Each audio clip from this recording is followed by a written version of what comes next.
언제나 기쁜 소식을 기다리지요. 만약에 누군가가 로또를 하나 샀다, 구입했다 하면 생각해 보십시오. 그들 속마음은 그렇습니다. 아, 이 로또가 나의 인생을 바꿔줄 수 있을까? 이번에 로또가 되면 나는 이런 일들 하고 이런 계획들을 세우고. 여러분, 사실은 로또가 당첨되는 것은 굉장히 어려운 확률적인 게임입니다. 그럼에도 불구하고 그 사람들이 왜 로또를 사겠습니까? 막연한 기대감 가지고 있지 않겠습니까? 그러면서 그들은 손사래를 치면서 이렇게 이야기합니다. 그냥 재미로 사지요. 뭘 되겠습니까? 되면 좋고요. 안 되면 말고요. 그럼에도 불구하고 이상하게도 한 번씩 슬그머니 주머니를 뒤져보고, 그리고 뉴스를 한번 보고, 뿐만이 아니라 이제 추첨의 시간이 다가올 때에 마음이 콩닥콩닥 뛰기 시작합니다. 로또라는 이야기만 들어도 갑자기 미소가 지어지고, 이번에 정말 되는 거 아닐까? 1등 당첨되는 게 아닐까? 여러분, 되겠습니까? 되는 사람도 있겠지요. 그런데 대부분의 사람들은 빈손으로 돌아가게 되어집니다. 그럼에도 불구하고 기다려지고 그 소식이 좀 전해지기를 원하는 것이 우리 사람의 마음 아니겠습니까? 여러분, 아프신 분들은 어떻습니까? 건강검진을 받고 나서 병원에서 연락 오기를 아무런 이상이 없습니다. 여러분, 이것이 그 사람에게 있어서는 가장 큰 기쁜 소식이 아니겠습니까? 수험생들을 보십시오. 그리고 취업 준비를 하는 이 취업 준비생들을 보십시오. 그들에게 하나의 문자가 전해집니다. 축하드립니다. 합격하셨습니다. 여러분, 그들에게 있어서는 이 합격이라는 이 소식이 인생에 있어서 정말 기쁜 소식이 될 것입니다. 이런저런 인생을 살아가면서 사람들은 이 기쁜 소식이 전해지기를 원하고, 그리고 그 기쁜 소식 때문에 우리는 기다리면서 이 세상 속에서 살아가고 있는 존재라는 것입니다. 그런데요, 그 기쁜 소식도 잠시 아닙니까? 로또에 당첨되고, 그리고 건강이 회복되어지고 합격하고 그 다음의 일들을 한번 생각해 볼까요? 그에게는 더 많은 의무가 지어질 것입니다. 인생의 책임감도 따를 것입니다. 지금까지 하지 못했던 그 일들의 그 의무감 가운데서 살아가야만 할 것입니다. 때로는 희망이, 때로는 또 보이지 않을 겁니다. 더 많은 인생의 무게감 가운데서 살아가야 될 수도 있습니다. 그렇다 보니까 합격 이후에도, 잘된 이후에도 그 다음 소식을 은근히 기다린다는 것이죠. 기대하면서 다음에는 더 좋은 소식이 들려지지 않을까? 나의 인생이 좀 꽃피워지지 않을까? 여러분, 우리의 인생이 그렇습니다. 그런데요, 이 땅을 살아가는 모든 사람에게 있어서 정말로 큰 기쁨의 소식이 있던가요? 잠시 잠깐 아닙니까? 유한성 가운데서 유통기한이 있지 않습니까? 행복의 유통기한, 인간의 그 사랑의 유통기한. 여러분, 세상 속에는요, 여러분, 모든 것이 유통기한이 있습니다. 그 행복과 기쁨의 유통기한이 지나고 나면은 새로운 것을 또 찾기를 원합니다. 이것이 인간의 욕망이고 인간의 꺼지지 않는 여러분 욕심이라는 것이죠. 그래서 사람들은 더 기쁜 소식을 찾아 헤매기도 합니다. 그런데 성경에는 분명하게 우리에게 말씀하고 있습니다. 영원한 기쁜 소식, 큰 기쁜 소식이 있다는 것이죠. 이 땅의 유통기한이 전혀 생각지 않고 영원한 기쁨, 그것이 바로 예수 그리스도께서 이 땅 가운데에 오신 복음의 소식이라는 것입니다. 오늘의 본문은요, 사실은 어둡고 침침합니다. 목자들이 밤에 양떼를 지키고 있었습니다. 참으로 연약한 존재들, 직업적으로도 좋은 직업을 가지지 않은 사람, 그리고 밤 동안에 지키고 있었다는 것은 무엇을 말합니까? 그들이 참으로 인생을 피곤하게 살았다는 겁니다. 늑대라도 출몰할지 사자라도 올지 양들을 지켜야만 했습니다. 뿐만이 아니라 도적떼들도 있었지요. 이 도적떼들이 호시탐탐 이 양들을 노리고 있는 그때에 피곤하고 지치고, 참으로 어떻게 보면 인생의 그 변두리 인생 그 속에 누가 찾아옵니까? 천사가 찾아와서 기쁜 소식을 전했다는 것입니다. 여러분, 오늘 보게 되어지면 기뻐하라, 놀라운 일이 일어났다, 이 말로 시작하지 않습니다. 천사들의 말은요, 무서워하지 말라로 시작합니다. 여러분은 왜 무서워하지 말라라고 했을까요? 이 말씀은 성탄이 어디서부터 출발하는지를 보여주고 있습니다. 여러분, 성탄은요, 가장 낮은 자리에서 시작됩니다. 인생이 멈춘 것 같고, 인생이 늘 힘들고 어렵고 피곤하고 지치고, 여러분, 이 장소 가운데서 예수 그리스도께서 오신다는 것입니다. 우리는 지쳐 있지 않습니까? 우리는 늘 피곤하지 않습니까? 아무도 주목해주지 않는 인생들 가운데에 주님께서 오셨다는 것입니다. 우리는 가장 듣고 싶은 참 기쁜 소식은 가장 낮은 자리에서부터 출발한다는 것입니다. 사랑하는 성도 여러분, 사실 복음은요, 처음에 낭만적인 것이 아닙니다. 목자들을 보십시오. 그들의 인생에 낭만이 있겠습니까? 우리는 늘 생각하기를, 이야, 저 푸른 초장에 이 양들이 뛰어놀고 뭔가 낭만적이고 목가적인 생각을 합니다. 하지만 그들이 현실의 삶은 다릅니다. 너무나도 힘듭니다. 어렵습니다. 지쳐갑니다. 누구 하나도 대단하다고 소리쳐주는 사람이 없습니다. 늘 사회적으로 종교적으로 변두리 인생을 살아가던 그들이었습니다. 그런데 그 중심부에, 그 변두리 인생 가운데에 주님께서 오신다고 말씀하고 있는 것입니다. 사랑하는 성도 여러분, 왜 인생은 두려움 속에 살아갈까요? 인생이 내 마음대로 굴러가지 않기 때문에. 여러분들 마음대로 되는 것이 있던가요? 여러분들 희망을 품고 살아가도 여러분 희망이 청척 나에게 다가오던가요? 일이 술술 풀리던가요? 그렇지 않습니다. 늘 인생은 불안 가운데 살아갈 수밖에 없는 존재라는 것입니다.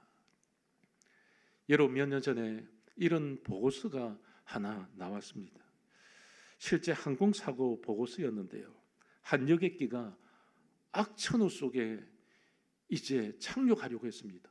밤은 깊었고 비는 억수같이 쏟아지는 겁니다.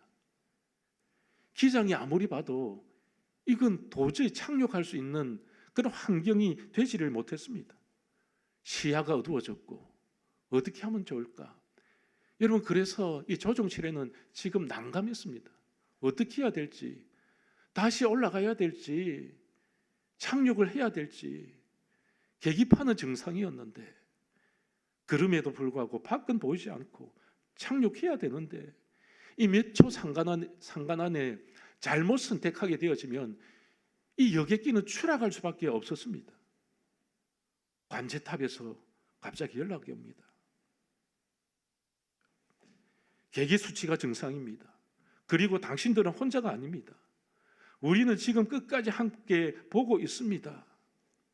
활주로가 잘 보이지 않는데, 불이 꺼져 있는데 어떻게 내려갈 수가 있겠습니까? 여러분 같으면 할 수 있겠습니까? 그런데요, 이 이야기를 들었던 기장이 조종관을 잡고 이렇게 말합니다. 그럼 내려가겠습니다. 내려갑니다. 여러분, 우리의 인생 가운데서 그렇게 불이 꺼져 있다면, 활주로에 불이 꺼져 있다면 내려갈 수 있겠습니까?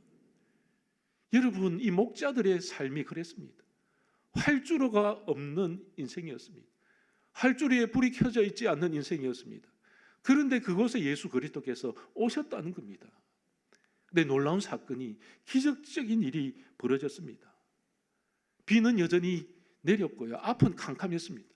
그런데 기적적으로 이 위험 가운데에서도 안전하게 이 비행기가 무사히 착륙했다는 것입니다.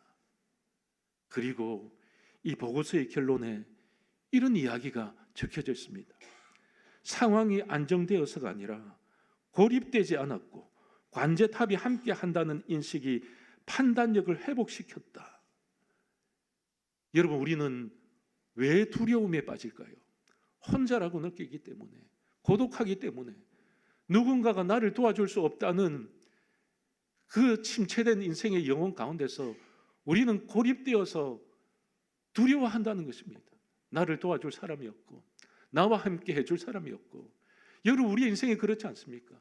인생의 실패를 맞았을 때, 인생의 부도를 맞았을 때에 관제탑에서조차도 소리가 나지 않을 때에 활주로를 바라보니까 불이 다 꺼져 있어서 내가 착륙해야 될지 날아올라야 될지 알지 못하는 그 인생의 여정 속에서, 침묵 속에서 여러분 어떻게 합니까? 두려워하지 않습니까? 어떻게 할까? 내 인생은 여기에 끝나는 것일까? 앞이 보이지 않는데, 뒤를 보아도 아무런 희망이 없는데, 내가 버텨보아도 소용이 있을까 하는 그 생각 가운데서 여러분 두려워하지 않습니까?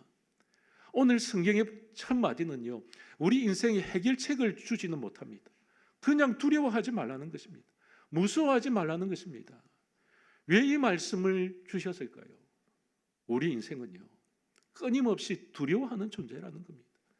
목자들이 얼마나 두려웠겠습니까? 어두운 밤 가운데서 양떼를 지키고 있는데 늑대들이 올지 도둑들이 올지 배를 골막하면서, 그리고 잠은 오지 않았을 겁니다. 양떼 곁을 지키면서 낮이 다가오기를 기다리고 있지 않았겠습니까? 여러분, 두려워하지 말라는 말은 우리에게 어떤 의미로 다가올까요? 지금 너의 인생의 활주로는 없다. 그렇지만 혼자가 아니다. 주님이 함께 하신다. 사랑하는 성도 여러분, 저와 여러분들에게도 활주로 없는 인생을 살아왔는지 모릅니다. 불이 꺼져 있는 활주로를 어떻게 내가 착륙해야 될지 답답하고 암담해서 한 걸음조차도 나아갈 수 없는 인생의 그 구렁텅이 가운데 살 때에 천사들이 나와서 두려워하지 마라, 주님께서 말씀하십니다. 이 성탄의 계절에 주님께서 우리에게 말씀하시기를 두려워하지 마라. 너희들의 그 활주로에 내가 기다리고 있다. 여러분, 주님이 그런 분 아니시겠습니까? 아기 예수님께서도 활주로가 보이지 않는 말구유에 착륙하셨습니다. 여러분, 비행기는 아무 곳에나 착륙하지 않습니다. 비행기는요, 착륙할 장수가 있어야 되고, 활주로가 반듯하게 있어야 되고, 빛이 있어야 되고, 이정표가 있어야 되고, 공간이 확보되어야 됩니다. 아무리 숙련된 비행기 조종사라고 할지라도 활주로 없이 바다에 착륙하고 산 위에 착륙할 수가 없는 것입니다. 그런데 많은 사람들이 메시아를 기다렸겠죠. 이런 메시아 저런 메시아, 용기 있는 메시아, 나라를 구원해 줄 메시아, 힘 있는 메시아를 기다리고 있었는데, 예수님께서는 아기 예수로 오셔서 이 땅 가운데에 활주로 없는 곳에 착륙을 하셨습니다. 그것이 바로 마구간이었습니다. 예수님께서 왜 마구간에 오셨을까요?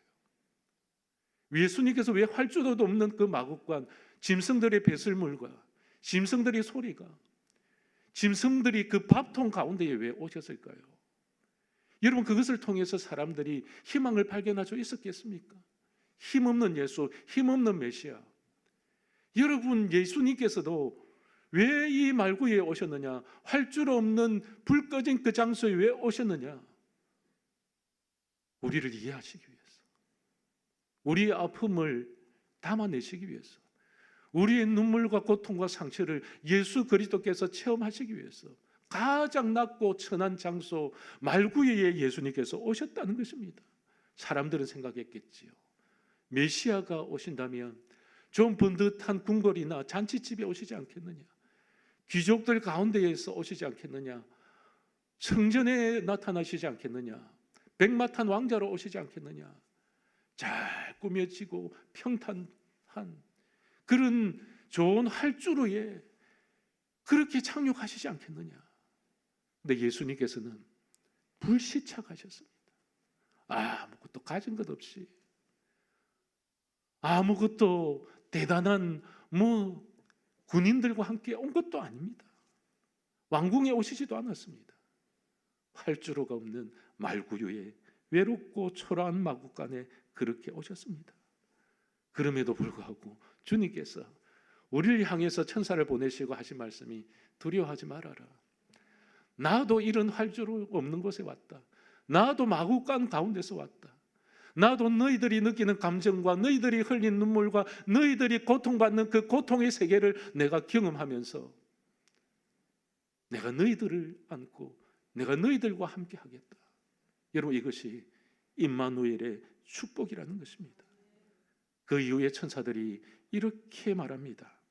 온 백성에게 미칠 큰 기쁨의 좋은 소식을 너희에게 전하노라. 여러분, 보통 기쁨은 이렇게 이야기합니다.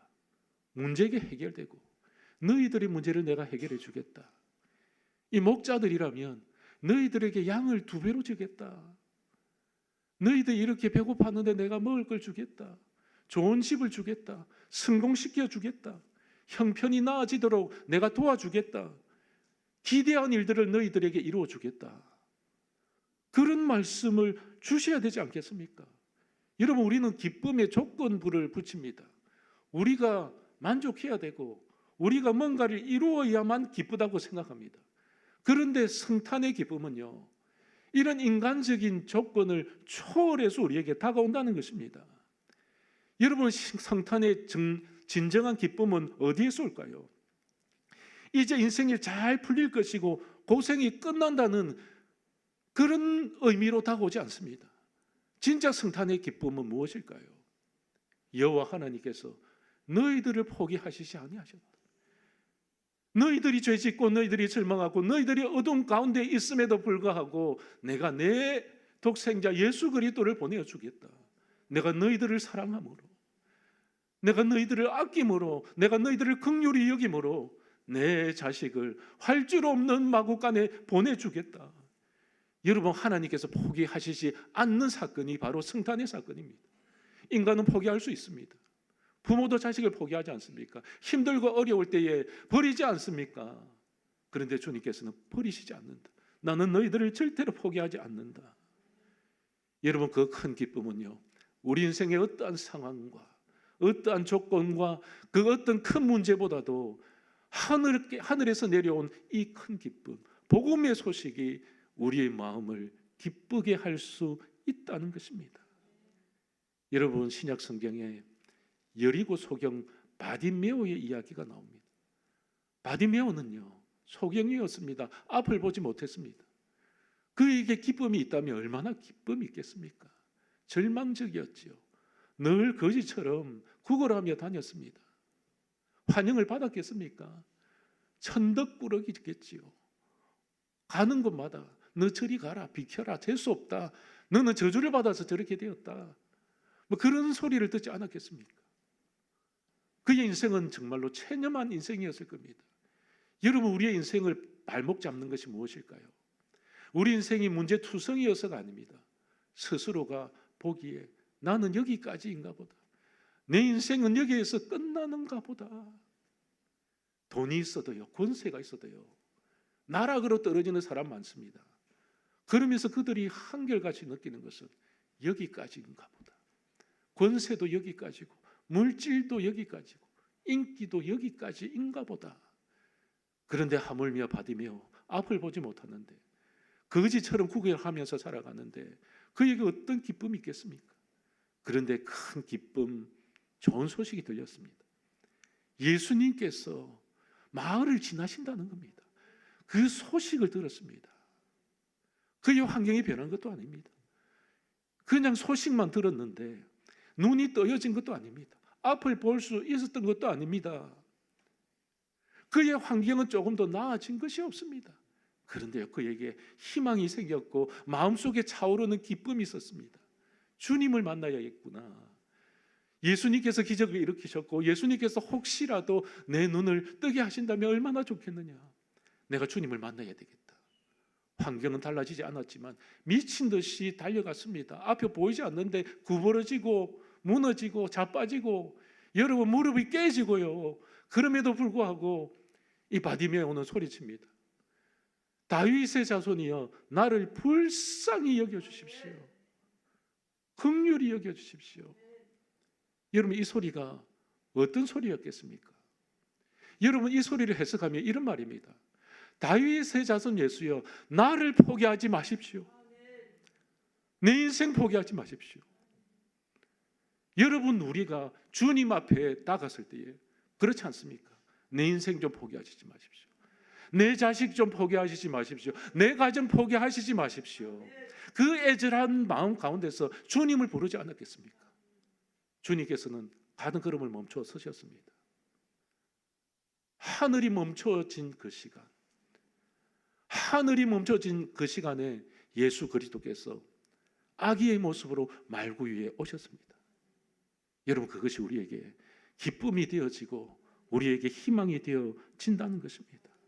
사랑하는 성도 여러분, 주님께서는 우리를 한 번도 거절하신 적이 없고 우리를 잊으신 적이 없고 우리를 포기하신 적이 한 번도 없습니다. 아무것도 달라지지 않았는데 여러분, 그렇지 않습니까? 여러분, 인생을 살아가면서 예수 믿고 정말로 엄청난 부자가 되었습니까? 엄청난 권세를 누렸습니까? 그렇지 않습니다. 그냥 고만고만하게 살아갑니다. 그럼에도 불구하고 주님께서 우리 속에 들어오셨기 때문에, 내 인생의 주인이 되어주셨기 때문에, 내가 나 스스로를 포기하고 싶은 그 감정과 얽매인 삶 가운데 있음에도 불구하고, 체념한 인생에도 불구하고 예수님께서 오히려 들어오셔서 체념을 바꾸시고 희망으로 인도해 주셨다는 것입니다. 그래서 큰 기쁨의 소식이다. 그냥 지나칠 수 없는 소식, 멈추어 서신 소식, 예수님께서 직접 찾아오신 소식, 하나님께서 하늘의 문을 여시고 이 땅 가운데에 오신 소식, 하나님께서 너의 인생을 이제 이끌어 주실 것이다.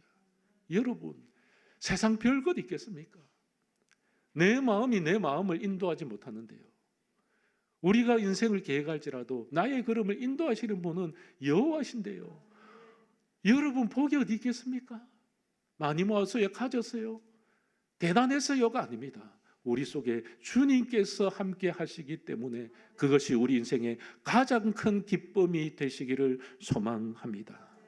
그렇다면요, 이 큰 기쁜 소식이 과연 누구에게 전해진다는 말씀일까요? 11절 우리 말씀을 같이 한번 읽어볼까요? 11절 말씀 우리 같이 읽겠습니다. 시작. 오늘 다윗의 동네에 너희를 위하여 구주가 나셨으니 곧 그리스도 주시니라. 아멘. 성탄의 기쁜 소식이 그냥 감동으로 끝나지는 않습니다. 어디로 이어지느냐? 구원으로 이어진다는 겁니다. 여러분, 이것이 중요합니다. 죽음의 강을 건넜는데 주님께서 보시고 구원해 주신다는 것이죠. 죄인들을 주님께서 구원해 주신다.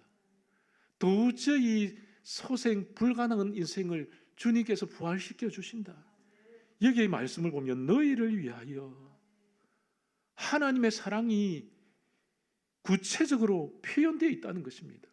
여러분, 이것을 좀 우리 한국식 정서로 좀 이해하기 쉽게 제가 설명을 해드리겠습니다. 여러분, 우리는 위한다는 말을 참 많이 합니다. 지금쯤 그죠? 이 세상 사람들은 저 술집에서 위하여 하고 또 뭐 그죠? 위하여, 어젯밤에도 위하여 하는 그죠? 세상의 그런 풍경이 그렇지 않습니까? 여기서도 위하여, 저기서도 위하여. 여러분, 부모들이 자식을 위하지 않습니까? 그런데 자식은요, 부모가 자기 자신을 위하는 것을 자식들은요 이해하지를 못합니다. 엄마 그러지 마, 아빠 그러지 마, 괜히 왜 그래? 부모들은 그렇게 이야기합니다. 이것도 다 너를 위해서야. 어린 자식들은 이해하지 못합니다. 너를 위한다는 그 말이 이해되지 못합니다. 쌓여 있다는 겁니다. 부모들은 어깨가 쪼그라들면서 자식들은 어깨 펴고 살기를 원하는 것이 부모의 마음 아니겠습니까? 그래서 자식들을 위하여서 아버지는 이 어두운 새벽에 그지요 바람을 가르면서 출근을 합니다. 어떠한 말도 없습니다. 그냥 자식을 위해서 본능적으로 그렇게 합니다. 어머니들은 어떻게 합니까?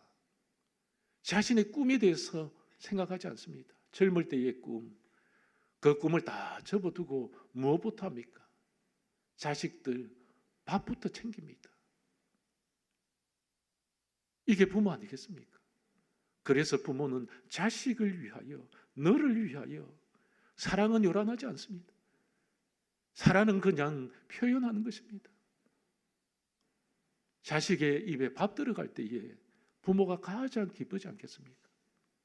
저들의 그 철부지 인생들, 기저귀를 갈면서도 부모가 기쁘지 않겠습니까? 그냥 건강하게만 자라다오. 자식을 위하여. 여러분, 오늘 나와 있는 너를 위하여 이 말씀이 무엇이겠습니까? 이건 다 너희들을 위해서. 여러분, 성탄이 기쁠 수 있는 것은 우리에게 큰 기쁨의 소식이 되어지고 우리에게 예수 그리스도께서 이 땅에 오셨기 때문이라는 것입니다. 죽음의 강을 이미 걷는 그 인생들을 위하여, 인생의 절망과 눈물에 쌓여있는 그 인생을 위하여, 육신의 고통과 인생의 미래를 발견할 수 없는 그 침체된 인생을 위하여, 그 인생을 위하여. 여러분, 성탄의 기쁜 소식이 바로 이것입니다. 주님께서는 나를 위하여 오셨다는 것입니다. 여러분, 그렇다면 어떻게 살겠습니까? 이 기쁜 소식을 받았다면, 구원을 받았다면 여러분도 어떻게 사시겠습니까? 이제 말씀을 맺겠습니다. 어제 수요 예배 때도 이 말씀을 드린 적이 있습니다. 김광석의 노래, 여러분 좋아하는 노래가 있습니다. 너무 아픈 사랑은 사랑이 아니었음을. 저도 사실 이 노래 참 좋아합니다. 김광석의 노래를. 그런데 나는 이 너무 아픈 사랑은 사랑이 아니었음을. 여러분, 아픈 사랑은 사랑이 아닐까요? 너무 아픈 사랑은 사랑이 아닙니까? 사실은요, 이 가사 속에는 그런 의미가 담겨 있습니다. 역설적으로 사랑이 깊으면 아픔도 깊다는 겁니다. 아픔 없는 사랑은 없다는 겁니다. 부모가 자식을 키울 때에도 아픔 속에서 자식을 키운다는 겁니다. 연인들이 서로 사랑을 해도요, 그 아픔을 극복할 때에 그 사랑이 진실한 사랑으로 나아올 수 있다는 것입니다. 너무 아프기 때문에. 사랑하는 성도 여러분, 우리 크리스마스가 되어지면, 성탄이 되어지면 우리 인간에게 있어서는 기쁨입니다. 그런데 하나님 편에서는 어떨까요? 가장 아픔의 시간입니다. 하나밖에 없는 독생자 예수 그리스도를 이 땅에 보내야만 했던 처절한 하나님의 마음, 그 아버지의 마음을 여러분들 알고 계십니까? 너무 아프기 때문에 우리는 사랑이라고 말할 수 있는 겁니다. 아픔을 겪어보았기 때문에 그 사랑의 가치를 우리는 알 수 있는 것입니다. 사랑하는 성도 여러분, 오늘 맞이하는 이 크리스마스 성탄, 그냥 일정표에 1년에 한 시간으로 계획되어 있기 때문에 여러분 온 것이 아닙니다. 주님께서는 아픈 그 사랑 가운데서 예수 그리스도를 이 땅에 보내셨습니다. 앞이 캄캄하고 활주로도 없는데, 그럼에도 불구하고 예수 그리스도께서 이 말구유에 불시착하셨던 그 이유, 그 사건은 저와 여러분들을 위하기 때문인 줄 믿으시기를 소망합니다. 주님께서 우리를 위하였다면 이제는 우리는 주님을 위해서 살아가야 되지 않겠습니까? 여러분, 성탄절은요, 이제 내가 구원받아서 기뻐하고 즐거워하는 그 순간으로 멈추는 것이 아니라 주님께서 나를 위하여 여기에 이 땅 가운데에 불시착하셨다면, 말구에 오셨다면, 내가 이제는 낮은 것보다 낮은 자리로 가서 예수 그리스도의 그 작은 예수 그리스도로 작은 예수가 되어서 여러분들 하나님의 마음을 기쁘게 하고 예수처럼, 작은 예수처럼 살아가야 되지 않겠습니까? 이제 말씀을 맺으면서 여러분, 이제 누구를 위하여 살겠습니까? 여러분 자신만을 위하여 살겠습니까? 그 의미에서 크리스마스가 존재하는 것이 아닙니다. 이제는 주님을 위하여, 주를 위하여, 하나님을 위하여 살아가는 진실한 사랑의, 믿음의, 소망을 가진 하나님의 거룩한 백성들 다 되시기를 소망합니다. 살아계셔서 역사하시는 전능하신 하나님 감사드립니다. 주님께서 이 땅에 오신 것, 그것은 하나님 편에서 볼 때에 너무나도 큰 아픔이었습니다. 왜 오셨을까? 우리를 포기하지 못해서, 우리를 사랑하시기 때문에 주님께서 오셨습니다. 화려한 무대로 오신 것도 아니고 궁궐에 오신 것도 아니고 성전에 오신 것도 아니고 활주로도 없는 빛도 없는 말구유에 오셨습니다. 우리는 이것을 바라보면서 다시 한번 우리의 삶을 점검해 봅니다. 주님께서 이 땅 가운데에 낮은 것보다 낮게 오신 것은 우리를 위하여 였음을 깨닫고 이제 우리가 또 한 번의 성탄을 맞이하면서 이제는 우리는 어떻게 살아야 될까에 대한 이 진지한 질문을 해봅니다. 이제는 나를 위해서가 아니라 주님을 위하여 살아가는 하나님의 백성들 되게 하여 주시옵소서. 이제는 내 가정만 챙기는 것이 아니라 이웃을 챙기고 이웃을 위하여 살아가는 하나님 백성들 되게 하여 주시옵소서. 나의 욕심과 나의 길만 바라보는 것이 아니라 이 나라, 이 민족이 어디로 가고 있는지 때로는 걱정하고 때로는 눈물을 뿌리면서 나라를 위하여, 국민들을 위하여, 그리고 열방을 위하여 살아갈 수 있는 하나님의 거룩한 백성들 다 되어질 수 있도록 주님께서 우리에게 은혜를 더하여 주시